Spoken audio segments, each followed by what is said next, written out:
करते हैं सियालकोट से। रोम कैथोलिक चर्च के रूहानी पेशवा पोप फ्रांसिस 21 अप्रैल 2025 को 88 बरस की उम्र में वफात पा गए। पोप फ्रांसिस की वफात की खबर दुनिया भर में फैल गई है और उनके चाहने वाले गम में डूब गए हैं। पोप फ्रांसिस 2013 में पाप का मनसब संभालने के बाद से दुनिया भर में मोहब्बत, अमन और मजहबी हम आहंगी की अलामत बन चुके थे।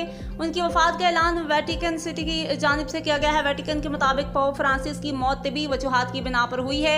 उनकी खिदमात को याद रखा जाएगा। पोप फ्रांसिस की रहनुमाई में कैथोलिक चर्च ने दुनिया के मुख्तलिफ मसाइल पर आवाज़ उठाई।